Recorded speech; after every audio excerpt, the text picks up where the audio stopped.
We're going to be having a conversation about where you can actually and how you can actually start to put money aside, put stuff aside that will help you live later. How much is enough? How much is too little? Where do you get it from? What do you do?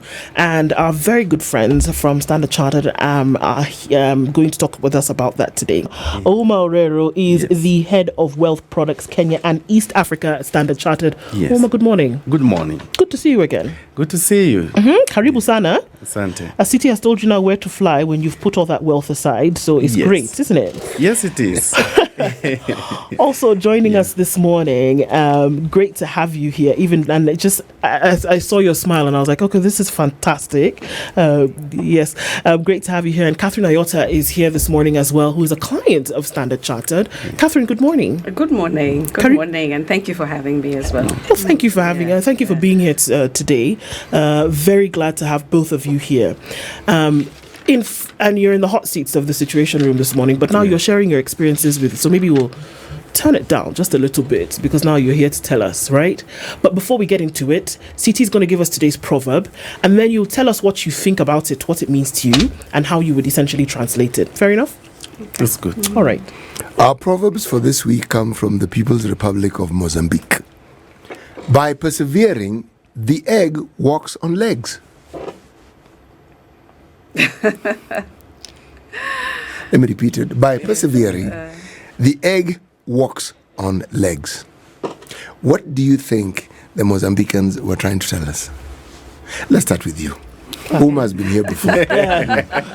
We give you. Well, it's a very interesting one. I think, but think from my understanding, if you do keep money long enough, you will walk and you will fly with it. It will help you grow and reach the heights in which you can. I think that's how I would put it very simply. Yes, you've done a double. You've explained it and you've given it context. Good, yes.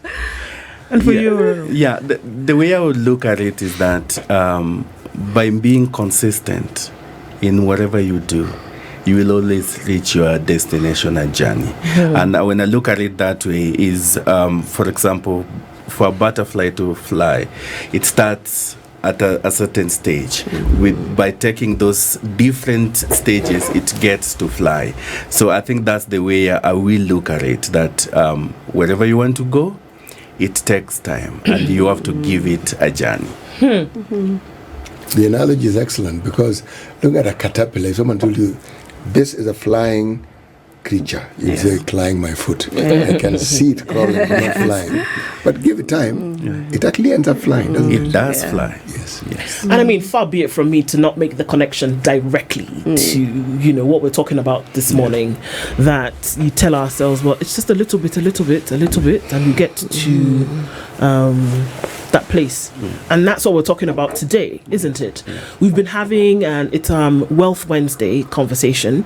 We've been having these conversations over the last couple of weeks about, okay, so you want to put a little bit aside for the future. You're going to start slowly. It may not look like something today.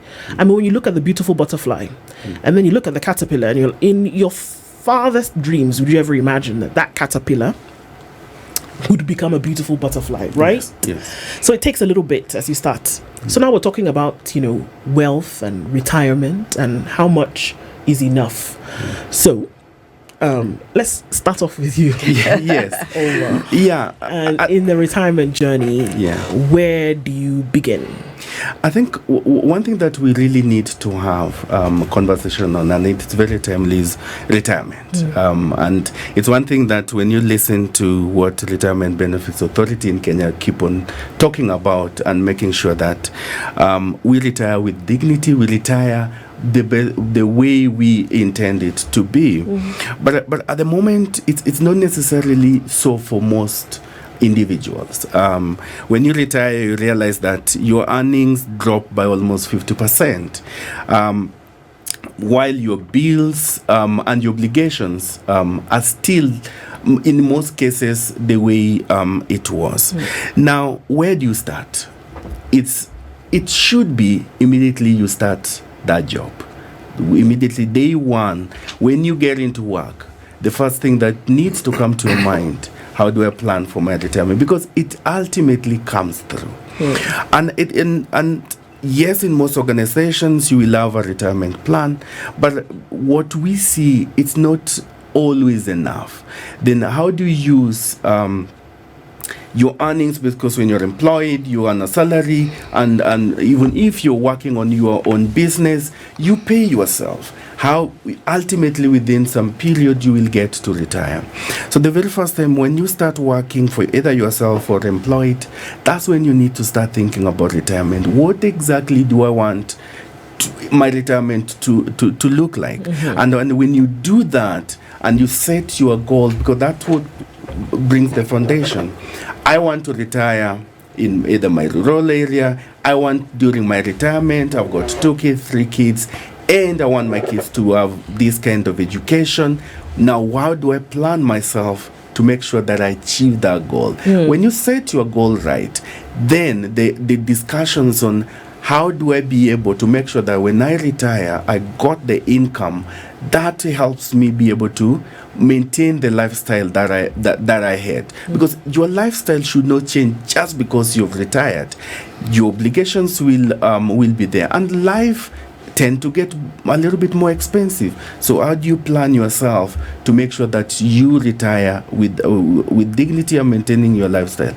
And that's where, as an institution, we come in to be able to support you, have a conversation, and plan with you so that you meet your retirement goals. Okay, so then, I mean, obviously, so Catherine, I mean, you're here because one would assume you took some of these steps. So can you just take, at the very beginning, I mean, Ouma says, you know, from the very you get your first job, it doesn't matter what you're earning, start to put something away. Is that how you began? What did you do? What is your experience? First of all, let me just say, first of all, I am retired. Okay. So, and I did use a lot of what Orero is saying in terms of the offering that Standard Chartered was able to offer to us as clients. And I will say, yes, start early. I started early. I wish I had started earlier. I wish I had started, like he said, when I first got my first job, and I started to put a little bit aside. But nonetheless, I started somewhere. I started midway. And one of the things I realized is the best way to do it, in my experience with Standard Chartered, was to talk with my relationship manager and to be extremely open with my relationship manager as to what I wanted my end goal to be. And I think he's also touched on that. Excuse me. And I was able to articulate, for example, our daughter had to go to university at a certain point. Right. And and we knew in what currency, because we wanted her to go abroad, and we knew in what currency we would be paying that kind of money. So we were able slowly by slowly, and we started a journey almost 8 years ago. So we were able to take like a mutual fund, and then by the time she was going to university, it had matured at that time. We were able to take the principal, and then we were able to send her to university. So our learning, I think, through all that has been the more open we were with our relationship manager, because that was not the only goal. We also, I think, also desired to leave employment, at least personally, without having too much loan, or without having any loan at all. And again, just to how do we clear the loan? How much do we pay on a regular basis? And then after we leave, how do we want to be living? Will we ever take holidays? Where will that money come from? And also just the realization that even after you retire, like he has very rightfully said, life becomes more expensive. When I left work, I think the dollar was 110, I think, or something like that, 108 even at some point. We're now looking at a dollar which is 130, if I'm not wrong, 130 plus even sometimes. And just that means that the cost of living will become high. So as a retiree, you must be able to focus on those things. So you must retire not only, and I think he alluded to it, you must not retire with less or even what you have. You must have an income that will keep you. And they say that you will live another 1/3 of your life out after employment. You will live another third of your life, so another 20 to 30 years. And at that time, you might not have an income. So I think through Standard Chartered, we were able to have some funds, and I think he talks very much about it. Through Orero and his team, we were able to get some bonds, which mature for us almost on a monthly basis. So you have a salary, because one of the things when you retire, you miss the check, you miss the monthly check, which hits your account every so often. And through the bonds, you're able to get a monthly income. You're able to plan for any major events like school fees or anything. You're able to complete your loans. but you need to be disciplined. You need to be honest with your RM. I really must emphasize that, so that they can help you, they can work with you, and they can help you build what you want to build. Yeah, I think that's how I would put it. How did you take the first step? Because, I mean, now you can talk about it and look at the package and how it came together. But in the very beginning, when you said, okay, so what am I doing? Am I putting away 500 shillings? Who's going to tell me whether this is enough or not? You know. Actually, I think it's, I started with just a conversation with an RM. And I remember the RM coming to me and asking me, so Catherine, what are your plans? And I felt they were being a little bit intrusive. That's what I felt in the beginning. I said, oh my God, what are you asking me? But as the conversation went on, they were also able to even identify what is my risk appetite. In other words, am I ready to put in too much at a very high risk, very high? Because they said to me, you can put in little, you can put in medium, you can put in this. Now remember, I started somewhere midway in my career. So I had to, depending on what I wanted, and this thing has to come from the client themselves. There was what we wanted as a family. And depending on that, we were able to be guided on how much. But my first thing was the conversation with the RM. And I think, I'm sure Standard Chartered still have it. I still have an RM today, even as I left the bank. And we still continue those conversations, because even as I left retirement, I still need to continue investing. I still need to continue putting some money aside for any eventuality. And the eventuality now, as we grow older, could be my medical, could be things that maybe my employer used to give me down that I don't get. And the critical one for us at that time was medical, now in this phase. So we started with a conversation with an RM. And what I would say, we felt initially that it was a very intrusive conversation, but just relax. I would say to any customer, relax and say the truth. And I got to realize in our own life that our RM became almost like our doctor. You see, I can't go and tell the RM that I want to live in City's house, you know. I have to tell the RM completely that like a doctor, I don't have a house. This is my income, this is my salary. So I cannot aspire for what somebody else has. I have to aspire for what is my income. So I have to be open about my income. I have to be open about our family and how our family wants and what our goals as a family are. And then they're able to help me. And I have to say, if it is my head that is paining, I say it is my head that is paining. I don't go and give the doctor my RM. And in fact, today in our family, we say that our RM is our doctor. We can never really do anything without even consulting our RM. We can never purchase a property, even a car, because all those things, we get them through Standard Chartered Bank. And we have had a wonderful relationship over very many years. So it started there and continues to be there. I'll have to say the RM conversation has never stopped, and in my view should not stop. If Eric were here, he would tell you about his wonderful RM and how they go eat meals together. But we're still there. But anyway, just to add, one of the things that's really critical for us as an institution is, as we said last time, that when it comes to your wealth, it's relational. And that conversation that Catherine has talked about is really important, because URM, one is trained, and one thing that we really do with our RMs, we train them. From wealth management, they get certification from Chartered Institute of Securities and Investment. That gives them the basic knowledge, understanding the market. But apart from that, the support structure for the RM that supports you as a client is important to us. So they got an investment advisor that would be able to distill all the information that comes in the market, based on your risk appetite that Catherine talked about, and also your goals, to be able to see what exactly does suit you. They got a treasury specialist that will be able to support you from if you need bonds, either issued by government of Kenya or issued by any of the corporates that you want to invest in. They also have insurance specialists, because protection is the foundation that keeps everything. You can make all the wealth that we are talking about now, but if you don't protect it, then everything drops. Protection and then comes to insurance, really critical. You got an insurance specialist, but also you have a mortgage specialist that will be able to take you through from a mortgage perspective. And also they got a service person who will be able to support you on a day-to-day basis. So for us, that the relationship manager is the key connection for you. And that's why when you say you be open in your conversation as you start your planning, there is a support structure that helps you be able to, when you make the decision, it's from a sound judgment perspective. You know, there's always the age factor when you talk about planning for the future. I raised this question with Ouma when he was last here.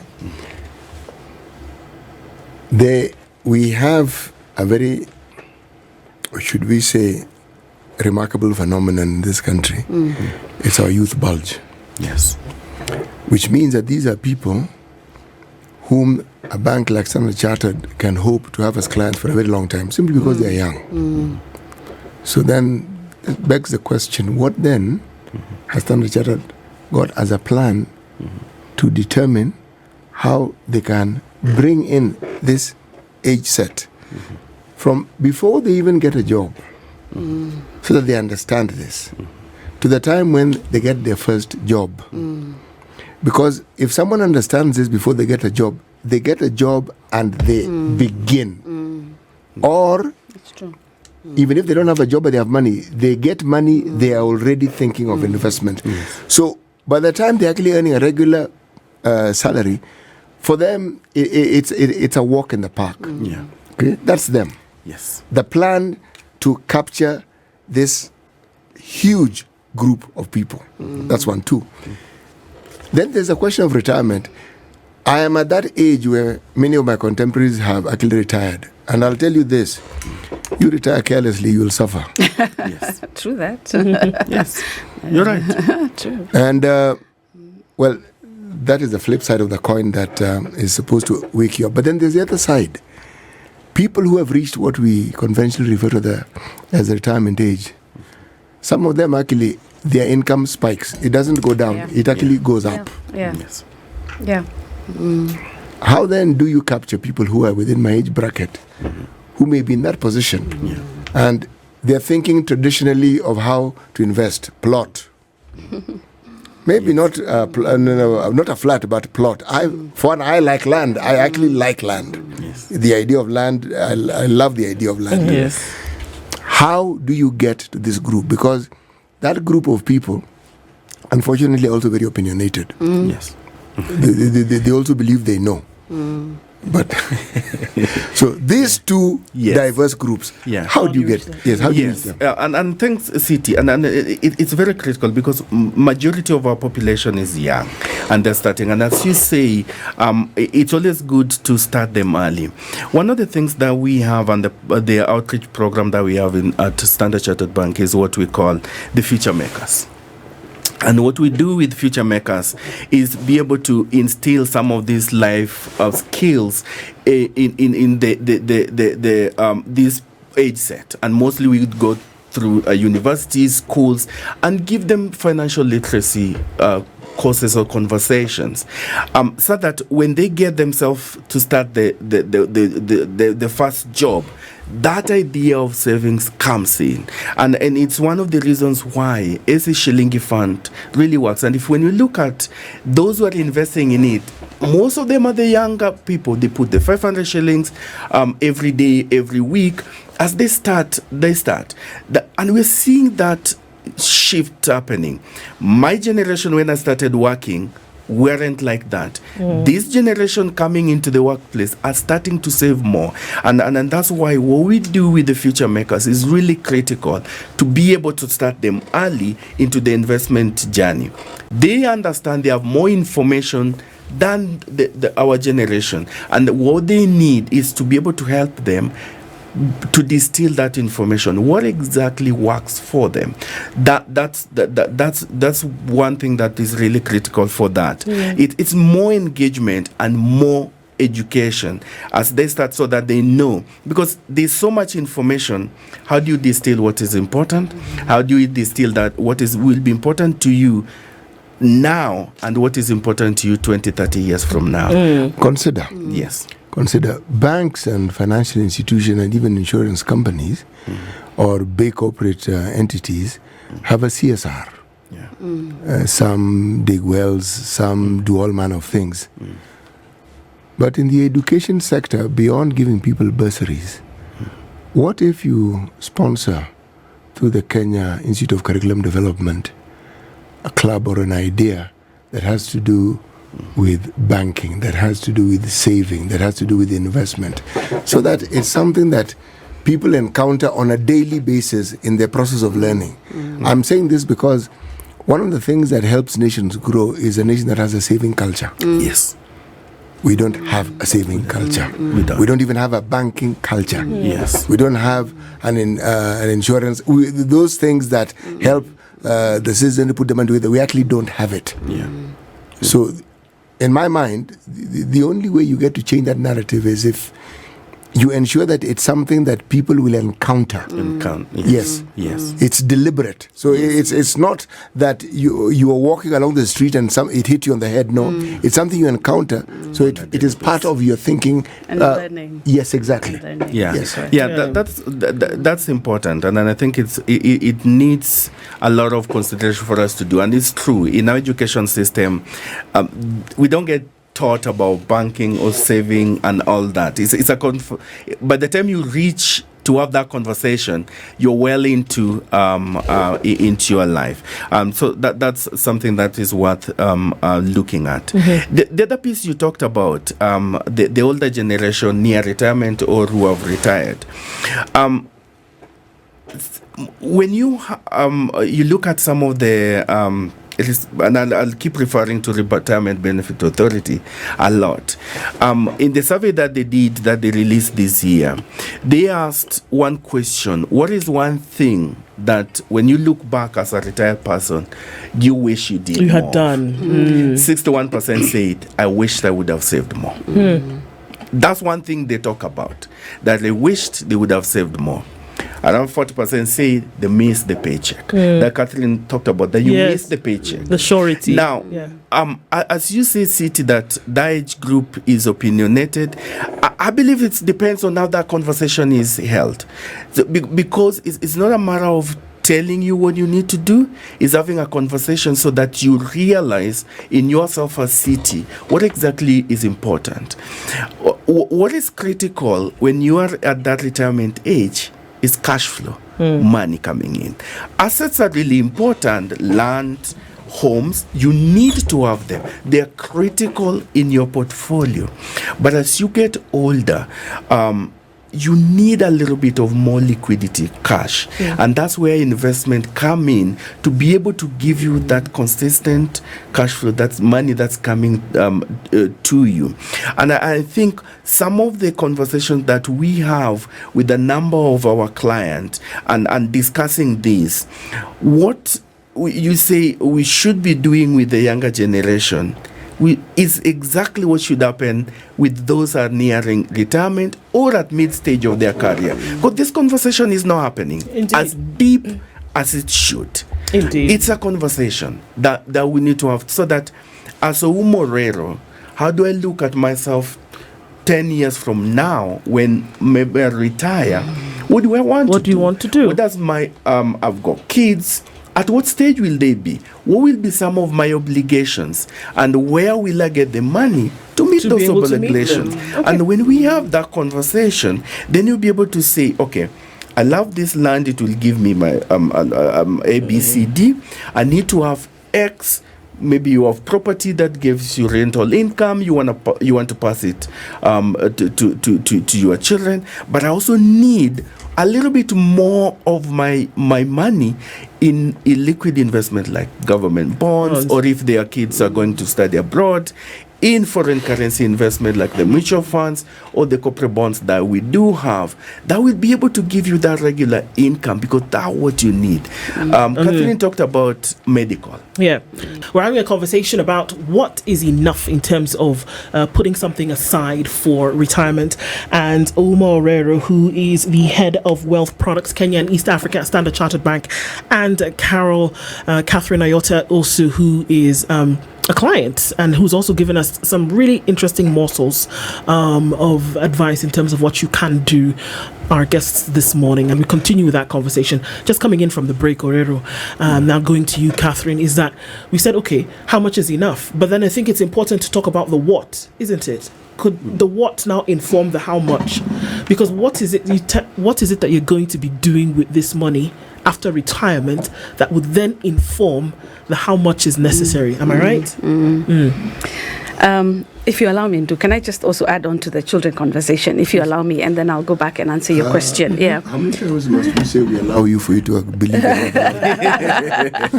I'll take it. I won't ask it again.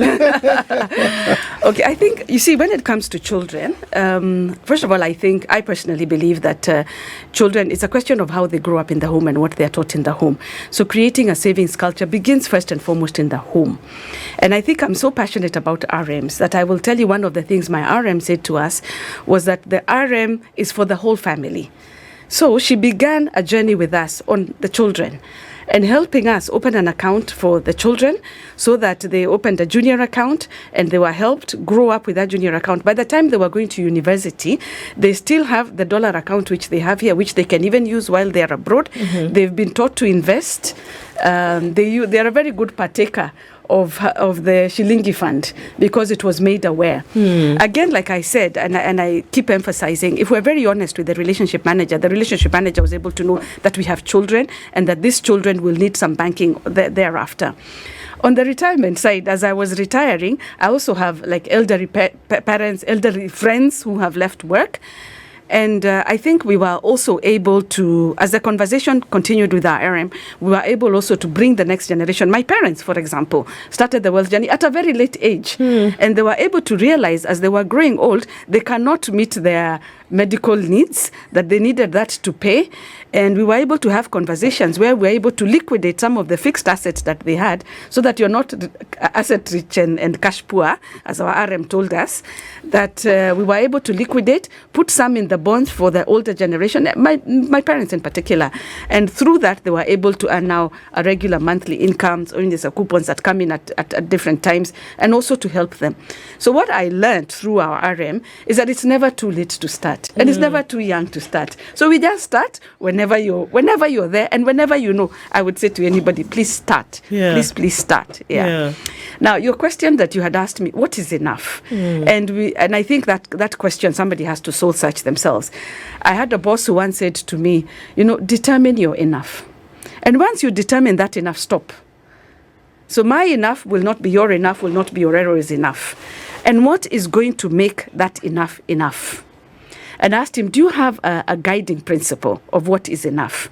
And this was the guiding principle which I think I worked with, and I think a lot of other people I know work with. One, bearing in mind that your costs are not going to stay constant. The costs never go down, costs go up. So even if you retire at best with what you are earning, you will not in the next 10 years or so many years be able to afford that lifestyle. So he gave me a guide, and he said to me, one of the good things that you may need to consider was at least having double of that income. And that double doesn't have to come out at the time I was leaving retirement. It is just a journey that you say, I will have paid these bills. I will probably still be paying tuition, or maybe that will have finished. I will be taking care of my elderly parents, or maybe that will finish in time. And I need to start liquidating, and I need to continue investing. I think the conversation with my RM led me to realize that investment never stops. You must continue investing, and even after retirement, even if you're going to invest much less than you are doing. So how much is enough? How much is enough is dependent on what you want to be doing when you retire, and to realize and be very cognizant of the fact that you will need more than you're currently earning. And you have to work that journey. And the other conversation we had very clearly with my RM is that, people say you live below your income, which is true. Live below your income, for which you must be able to save more. But when you retire well. And retire well by your definition of well, because we are all at different phases of life.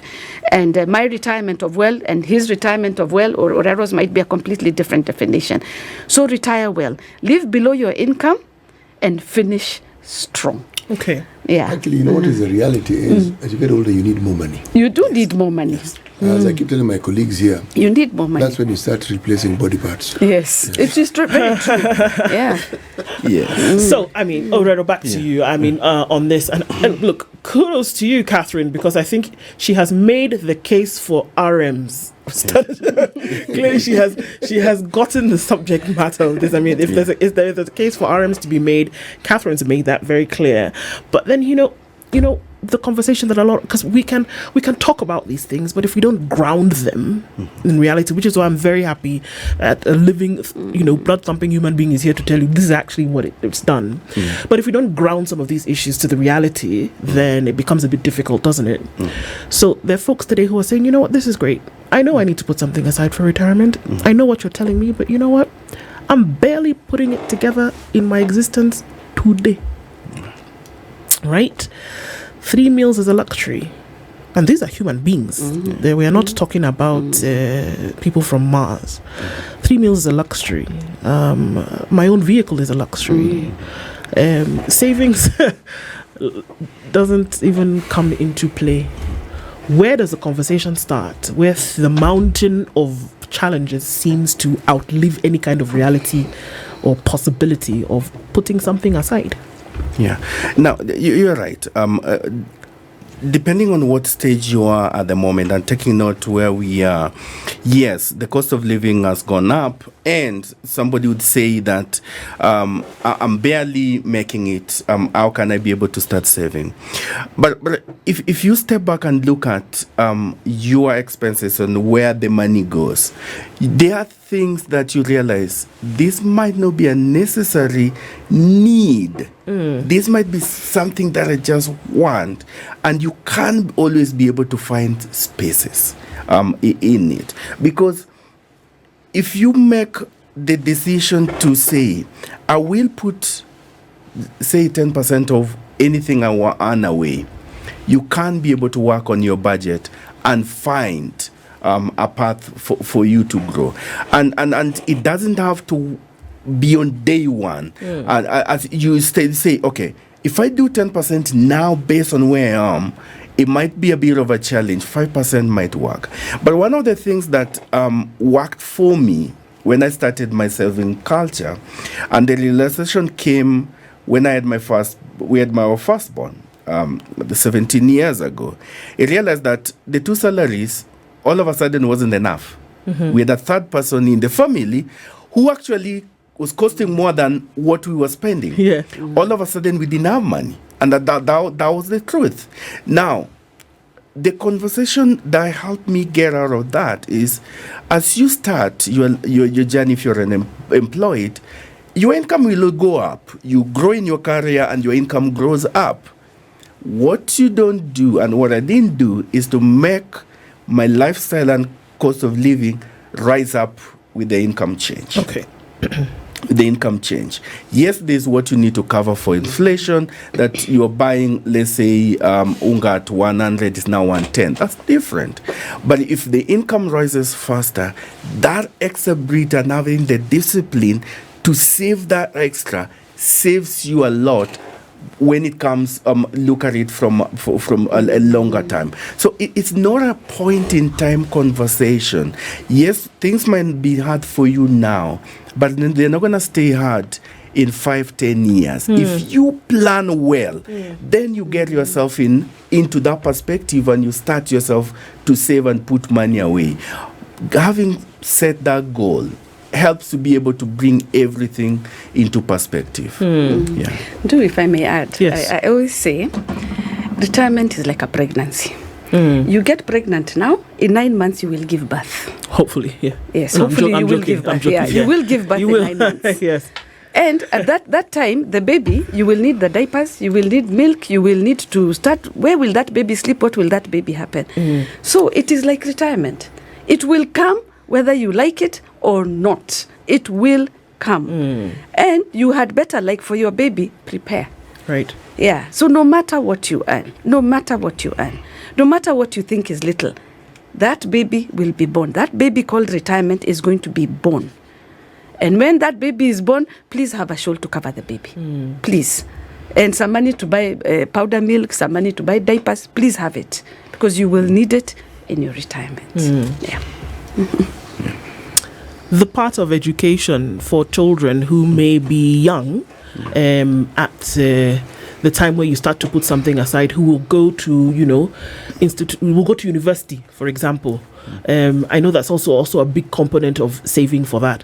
We think that retirement is just about you and your life after having left work, but then there are other entities, there are other issues that still need taking care of.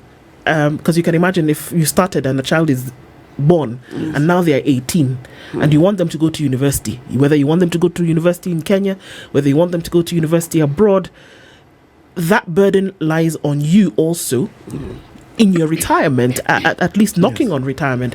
What are some ways in which you can take care of that?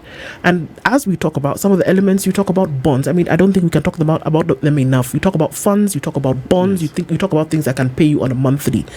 Can we go into that to then look at then what options are there for education in retirement? Yeah. So as you get yourself, having had the plan, having had the conversation with your relationship manager, be clear on the goal that you have. Then you look at now what are some of the solutions that are available to you that will be able to meet your goal. The very first piece is for the needs that you have now.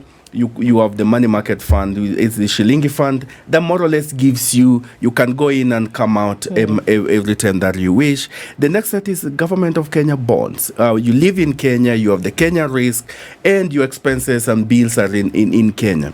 You can be able to work with your relationship manager to be able to plan based on your needs. My kid is going to school in 5 years. Can I have to be invested in a bond that it will mature in 5 years? And the coupons that I get, because I don't need it, my income now is able to sustain my current need, then you reinvest that so that your money works harder for you. We also do have the funds that we talked about, and for those who are starting in from an investment perspective, we have a ready-made portfolio which we call the CIO Signature Fund, which gives you a foundation to start with. From $100, you can be able to start putting money away that will be able to meet your goal if your child will go to a university abroad, or your retirement, you want to travel. Kenyans are starting to travel a lot in retirement. You say, I want to take a 6-month cruise when I retire. How do you plan for that so that you have money in foreign currency to be able to enable you? Or you want to say, I want to continue investing. I want to invest in some of the corporates that we have. We know about Tesla. We know about Amazon. We know about Microsoft. Then we got the bonds that can also be able to give you that opportunity, not only to invest in them, but it meets your needs for the period. But also the bit that we did mention when we were starting is the insurance bit, the insurance products that helps to meet some of those goals. You can take a policy that matches the time that your child is going to school.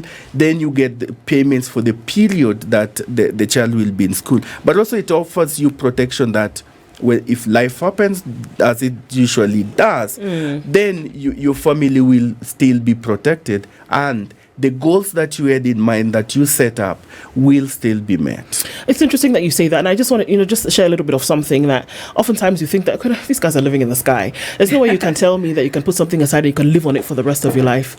Until one day I went to buy fish like I normally do, and I waited for the lady that I normally buy from, and she said she's on the way. So I was standing there, and then a car, really nice one, rolled up and parked beside me, and then she got out of the car.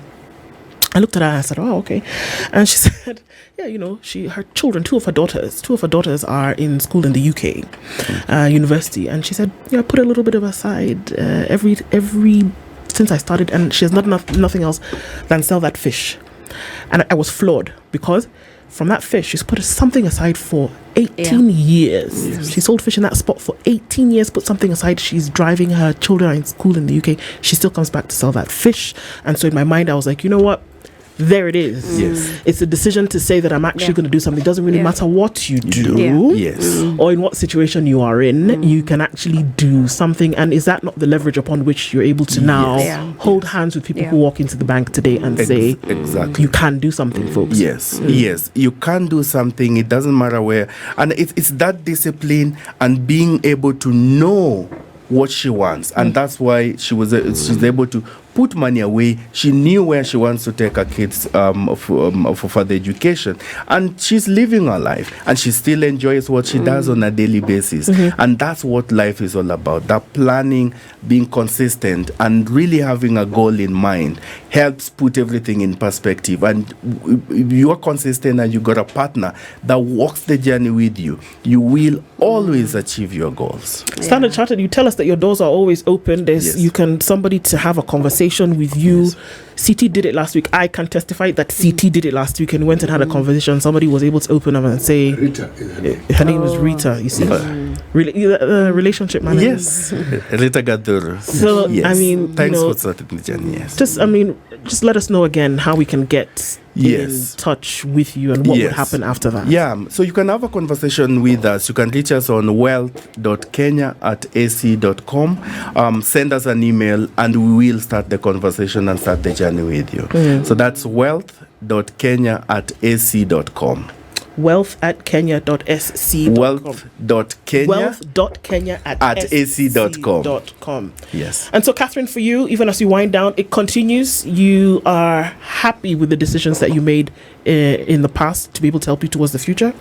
I am very happy that I got a bank, Standard Chartered, that took time to understand my needs and to help me walk the journey. And I continue to walk the journey with Standard Chartered because I believe wherever I am and whatever I have, I'm living the life I have because of the support that I got from Standard Chartered. And I say this really from the depths of the heart, not that Standard Chartered has given me some few coins here and there. I speak there. I have spoken honestly and said I owe a lot to Standard Chartered, and I'm grateful for the journey that I have been able to walk with them through the years. And I encourage anyone, if in doubt, whatever age, just start. It'll take and you will retire well. Indeed. Yes. Thank you both of you for being here this morning. Ouma Orero is the head of Wealth Products Kenya and East Africa, Standard Chartered Bank, and Catherine Ayota, clearly an example of how you can actually get this done as a client of Standard Chartered. Thank you so much for being here this morning. This is the Situation Room, the only way to start your day.